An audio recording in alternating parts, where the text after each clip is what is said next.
Minecraft's travel. Some would say the thing that shaped Minecraft like it is now.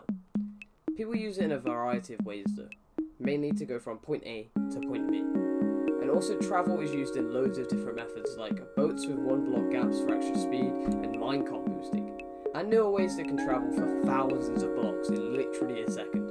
Talking about boosting though, go subscribe button. We're almost at 225 subs. Enjoy the evolution of Minecraft's travel.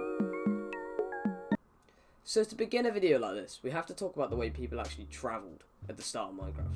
Walking. Well, walking was at the start, the only travelling method available, coming out of the first public release back in 2009, which only moved around 4 meters per second, or blocks per second.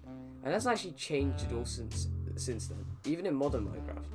And as we move into 8th Dev in June 2010, Minecraft had its first actual use of transportation, well, kind of.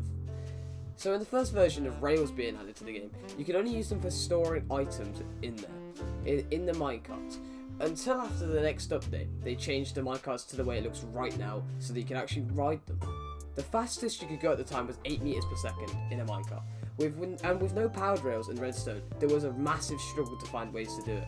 The big breakthrough, however, was when you could find out you could do a minecart boosting. It was a method where you'd have minecarts next to each other, and when you went down the hill, you'd hit the other one and it'd push you forwards. And it was a great method used by loads of players, and it really, especially if you made your own like minecart like boosting trails and stuff like that, it'd be great. You'd have the right boost for the whole journey, and it'd be sick.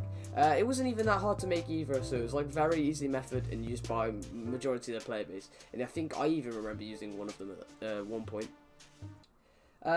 And then 1 month after that, a new travel method was made. Boats. So now boats did move at 8 meters per second as well. But one thing about boats though is they didn't require as much materials to build. And that was the easiest thing about it. They didn't require materials, and it was easier to build infrastructure for, such as eaves. This was the first place where we could see boat systems used. Like, they were separated with a 1 block gap to go faster and could use even more than one user at once. So it was a lot better than minecarts. This system was good, very good, however. It wasn't the best, taking up a lot of time and resources to build. But then boats had an update, so his design became obsolete. Then in the end of 2010, the Nether was added, with tons of new features, one of them being when players found out that 1 block in the Nether was equal to 4 blocks in the overworld, which was then later broke. It was then broke Minecraft, making you be able to travel thousands of blocks out in a second. And later in the game's lifespan, you could use ice bridges to get around even quicker, but then we'll get that into later in the video. Then fast forward to 2011, when sprinting was added, making you be able to go at 5.6 meters per second. And then when you added jumping as well, makes you go up to speeds such as 7.6 meters per second, which was then a lot higher than a boat in Minecraft. Then another thing in 2011, potions were added. With speed 1, which you could go 20% faster, and then with speed 2, 40% faster, which didn't really change much. After that, though. But it made you definitely a little bit faster.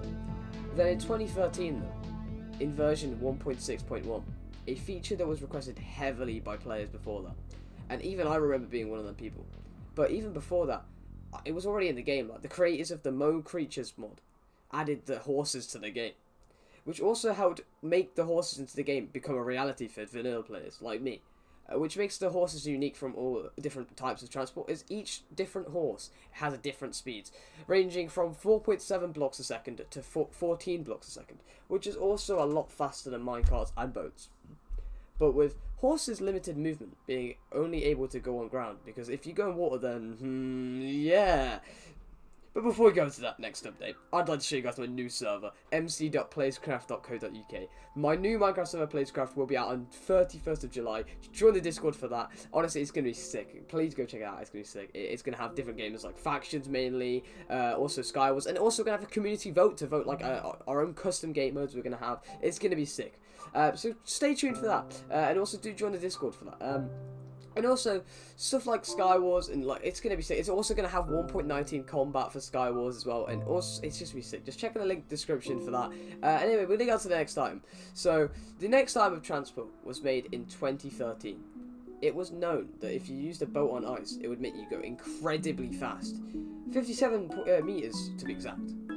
And then players found something, if they combined the ice bridges with the nether, they could then use a hub where it'd be insanely easy to get to point A to point B, as we said in the start of the video. And it would make it insanely quick, because you'd be able to go thousands of blocks in just a matter of minutes. And it was insanely easy. And with the ice traveling, it also made you so you get out the nether and then come back thousands of blocks in the overworld. So then it creates so many different possibilities for travel. People also use jumping on the nether roof, which also made it even easier to make the ice bridges, meaning you don't have to break and like make extra infrastructure for it just to get through places. So it made it simple just to get one area to point B.